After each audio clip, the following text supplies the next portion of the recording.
Hey everybody, this is Steven with the Poor Decisions podcast presented by Sip Kentucky.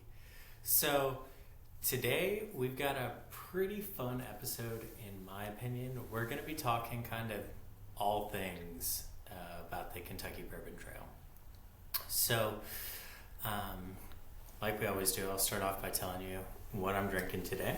So we've got the Bardstown Bourbon Company Discovery Series, batch 13, and so this is their first double-barreled series 13, not batch, but this is their first double-barreled entry in the Discovery Series, which is really good in my opinion. Definitely, if you see it out there, it's worth grabbing a bottle of.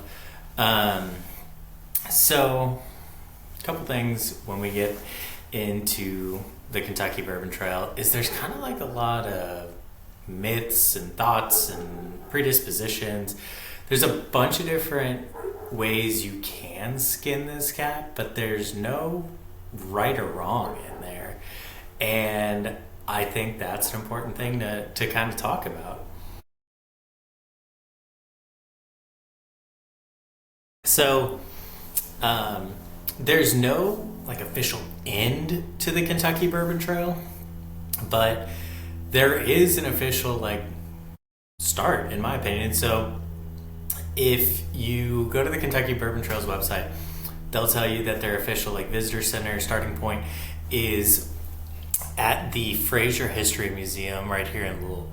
So it is a great place to start, and Louisville in my opinion is if you're doing your first time trip on the Kentucky Bourbon Trail, I really think Louisville is a great starting point for you for a couple different reasons. You've got that visitor center on the first floor of the Fraser Museum. The Fraser Museum is an awesome place to start, not just about bourbon, but just like a whole overview of Kentucky, of distilleries, of kind of all the different things we have going on. So they have a lot of resources there at that visitor center. They can help you with planning your trip if you're already like in destination, already here in Kentucky. But if not, you've got resources through the Kentucky Bourbon Trail's website, which is a great place to go. You can just book directly with distillers. You can contact a tour company. There's lots of different ways you can do it. But I want to set like realistic expectations for everyone so you have your best bourbon adventure. As of last year, 2025, which we're just a few days into 2026 right now, there were 58 total destinations on the Kentucky Bourbon Trail. So when I say there's not really like a defined end, it's not a singular road or linear route that you're going to go through. It has a bunch of different ways that you can kind of attack it, and that's why there's no real end, because we're always getting new and more distilleries here in the state, and with those you get new and more experiences. So there's never really an end you're going to find.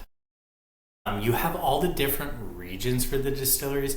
The official like Kentucky Bourbon Trail website lists a bunch of different regions. I like to think of it as just kind of three big pockets and regions. There are some outliers, and there's things that aren't going to fit in those three pockets perfectly. But if you want to just do one like an introduction to the Bourbon Trail, and you had one trip, you've got three main pockets. And we've kind of talked about this in other episodes, where you've got Louisville, you've got the Bardstown area, and then you've got the Frankfort and Lexington area. And there's a bunch of great distilleries and all those. There's a bunch of great distilleries outside of those pockets. When you go to northern Kentucky, you've got New Riff and a bunch of other great distilleries out in that Covington area. Eastern Kentucky has distilleries. Down in Bowling Green, they have some great distilleries like Casey Jones. When you go out west, you've got several more distilleries. But if you just were going to focus on those three pockets, I think if you had a 3 or 4 day itinerary as a starting point for your first trip to the Bourbon Trail, or on the Bourbon Trail while you're visiting Kentucky, then you would have an awesome time. And my opinion is a great way to do it and kind of attack that is planning ahead first off, because a lot of these distillery experiences are going to book up or sell out 30 days in advance, 60 days in advance, 90 days in advance. They can sell out a long time before. And they'll tell you that if you go to the Fraser History Museum and you go to that Kentucky Bourbon Trail Welcome Center there, they will tell you as soon as you arrive, like, hey, you're going to be limited if you're already in destination and you're trying to book things now, because things do sell out. But if you've planned ahead, you can have all your experiences set. There are tour companies like Sip Kentucky that kind of handle all those logistics and problems and bookings for you, so you can just sit back and relax. But there's no like set number of distilleries you need to visit or have to visit to have a great trip on the Bourbon Trail. I've seen people visit one distillery in a day and spend the entire day there, and you can do that and have an incredible time. I've seen people do a combination of like something like the Fraser History Museum and then a distillery in the afternoon, or maybe a distillery in the morning, the Fraser History Museum in the afternoon. And just have one distillery in a day, and it's still an awesome experience. You still learn a ton, and you come away with a much better understanding of the culture, of the process that goes into bourbon making, like everything. I've also seen people who just want to cross each name off their list, and I've seen people do, I think it was 8 in one day, which to me isn't the most enjoyable experience. Is literally just checking everything off your list like it's a grocery list, where you're just kind of running through the aisles, getting all the things you need for that meal, and then going home. I think you get a better experience when you slow down a little and you have an experience at each distillery, whether that's a tour or a tasting. Going up to, some of them have bars where you can get a cocktail. Even if you're not drinking anything at these distilleries, if you just sit there and enjoy the views, you're gonna have a good time. Like, I know we've talked about before how gorgeous Maker's Mark and Jim Beam and Wild Turkey, Wilderness Trail, like there's so many just beautiful places along the Kentucky Bourbon Trail that you kind of do yourself a disservice if you're driving up as fast as you can, running inside, grabbing one pour, and then running out. You'll have a much better time spending some time there and enjoying them. I really think the most comfortable pace for distilleries in a day is more like 3 to 4. And that's even if you're staying in Louisville and you're just walking down Whiskey Row, where you've got like a 7-block stretch with, 10, 12 distilleries, or tasting rooms. I think if you go a little bit slower and you take your time at all of those, you're not going to get so burnt out. And especially if we are talking like a 3-4 day trip, if you pace that a little bit slower and you do 3 or 4 distilleries along one day, you're gonna still be engaged, still be interested, and you're not gonna feel so bad the next morning when you're waking up to do it again. So when I talked about booking early, it really varies how early you need to book your experiences with distilleries or with a tour company based on the time of year you go. The busiest times at distilleries are going to be like during Kentucky Derby week, which the Kentucky Derby is the first Saturday in May every year, or it's the first weekend in May every year. So it's really that last week of April is Derby week, where you get a bunch of people coming to the state. It's really busy, and when people are here for horses, they're going to want to see the distilleries as well. It's our other major attraction. So that's a really busy time. As far out as you can book for that, the better, because it is just a crazy time everywhere. Another really busy time is September and October. And There's a few different reasons for it. You're starting to get into the fall. Things are getting more comfortable temperature-wise. Kids are back in school. You've got football season, so there's lots of fans that come from out of town to see U of L and UK football games. People who are fans of U of L and UK, as well as that team that's in town visiting. So you get a lot of people in town for those things as well. But with that, you need to kind of plan further out and further ahead. And then kind of that in between April and October, it's the summer. It's still pretty busy. I would definitely recommend, if you could, try to book your things at least 60 days out at that time. It really doesn't start to slow down until about the end of November. There is a time period where there's still a lot of people in November early on, typically visiting these distilleries. So you're really going to see things slow down, and you'll have a lot more grace with your booking time frame when you're into December. When you're into January, February, it'll start picking up again in terms of like activity and things booking up in March. And then by the time you get to April, things are really going to start to book up early and ahead of time. So that kind of helps you get an idea for the booking windows that you're really looking for when you're going to these distilleries, and the time frame you need to be planning for. But when I was saying like you have a 3 to 4 day itinerary is my ideal, the reason for that is there's so much to see. But if you were going to base yourself in Louisville, Lexington, Bardstown, anywhere, it really doesn't matter. What I would suggest is getting there and then using one spot as your home base. You can really get familiar with that area, because there's worthwhile places to visit in all of those. Frankfort, Bardstown, Lexington, Louisville, up in Covington, like you've got just beautiful, incredible places all around there, and each one of those cities has a lot to offer, but you kind of do yourself a disservice if you're there for the night and then you're on to the next one, there for the night and on to the next one. I think you can kind of set up roots somewhere and explore around the state, and then maybe next time you're here, instead of staying in Lexington, you stay in Bardstown, or instead of staying in Frankfort, you stay in Louisville, something like that. Give yourself a chance to get to know all of these cities. But Louisville is the largest city. It's gonna have a lot of places to stay. It's gonna have a lot of things to do, and it makes a really great like hub and central point to go out to distilleries. So if it was my first time and I was coming to visit the state and wanted to attack the Bourbon Trail and just like get the most out of it, what I would do is I would get a base in Louisville, an Airbnb, a hotel, whatever that might be for you. There's lots of RV sites kind of around the state as well for those of us who have RVs and are kind of traveling the world, or traveling the country all the time. Those are great options as well. But if I was coming the first time, I would use Louisville as a base, and then I would do a day in like the Frankfort, Lexington area.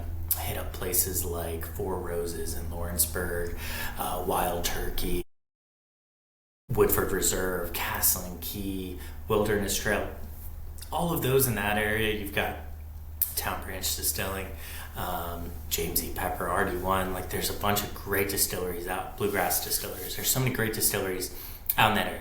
And you could do a day where you hit 3 or 4 of those, soak in the sights, get to know that area a little bit more.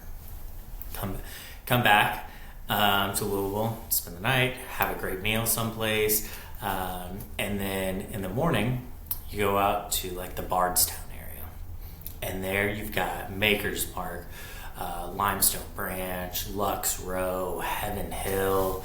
On the way back you'd be passing Jim Beam, Willett's out there, Log Still. So there's Preservation, my favorite craft distillers out there. So you've got so many great options out there as well, and you can make a day of that by picking 3 or 4 of those to visit, explore, spend some time at all of those, and then come on back to Louisville, have a day. And at that point, when you're going out to dinner, you're going to a bar at night in Louisville, you'll have picked up some knowledge if you're doing a tour through a tour company like SIP. If you were going out with them that day in Frankfort and that day in Bardstown, or if you were just going out for one, you're Your guide and your driver is probably going to get to know you pretty well, get to know what what flavor profiles you're interested in, what type of history or stories you're looking to get from these distilleries, which ones interest you the most, and they'll be able to point you in the right direction for a lot of these things. And that's with your bartenders, your server, everyone in this area knows the distilleries, has a feel for the experiences they offer, and they can point you in the right direction to like elevate your experience even more and give you that hidden gem that you were never even thinking of, but when you pop in, you leave with a new favorite. So if you did the day in Frankfurt and Lexington, you did a day out in Bardstown, you've got that third day, and it's your time to really explore Louisville and use all that information you've picked up along the way. So you can hit those favorites that you had already saved and booked an experience at, but a lot of the Louisville distilleries will have bars. Some of them you do need a reservation at. Some of them you can just walk up to, but you can just do a flight. You could do a cocktail class somewhere there. You've got a lot of options, and then you can explore Louisville. And the reason I was kind of saying 4 days on the Bourbon Trail is afterwards, you can just explore the city, because so far we've been talking about just exploring distilleries. So we haven't really, like, as much as we've left time for, we're going to go get dinner, maybe we'll have a cocktail afterwards, or maybe we'll have a cocktail before dinner. At a bar and like get to know some people, you'll still want some time to see the city. You've got a bunch of other great museums in the area, the Muhammad Ali Center, you've got Churchill Downs for the races, the Louisville Slugger experience. So there's a bunch of other great things you can add on as that like fourth day. There's always different events and things. Like I mentioned football season, but there's also basketball is kind of a big deal here. You could go to the Young Center and catch a game in Louisville, and that would be an awesome trip. If you did a couple days out at the distilleries, and then you finished up one day going to a U of L game at the Young Center, that sounds like a fantastic time to me. And then that still leaves you, even if you hit 4 distilleries each of those days, it's 12 distilleries. I mentioned there were 58, so you've barely scratched the surface. And then when you really think about it, each of those distilleries will definitely have a tour and a tasting. So you have 2 options you could go through there. Generally, they're going to have more experiences than that as well. They'll have sometimes 2 different tours, 3 different tours. They'll have 2 different tastings with some of their like allocated and more high-end products. They'll have mixology classes. Some of them, like Wilderness Trail, for example, has like a science tour where you get to go into the lab in a lab coat and you get to look at the yeast and the sugars and like get an understanding of like the real nitty gritty of the process of making bourbon. So if you have 2, 3, 4 experiences at each distillery, when I say there's no end, like there's no end, because you're gonna get new distilleries that pop up every year and get added to the Kentucky Bourbon Trail. You're gonna get distilleries that have new experiences every year. And then you're also gonna have all the seasonal experiences. So I mentioned earlier, like the different busy times of the year, distilleries will have seasonal experiences where it's like, oh, it's spring, it's summer, it's a beautiful time to be outside. We're gonna do a walking tour. That's a progressive walking tour, and we're gonna do a taste, and we're gonna see the grounds for some of these beautiful distilleries. You'll also have some, if you come in the winter, that'll have their holiday lights up, and all of those experiences. Most distilleries are going to be closed on New Year's Eve or New Year's Day, so I wouldn't necessarily plan it around that. But earlier in December, you'll have lots of lights and different shows and experiences. I know Maker's Mark has some really cool seasonal experiences. There's really no end with what you can do.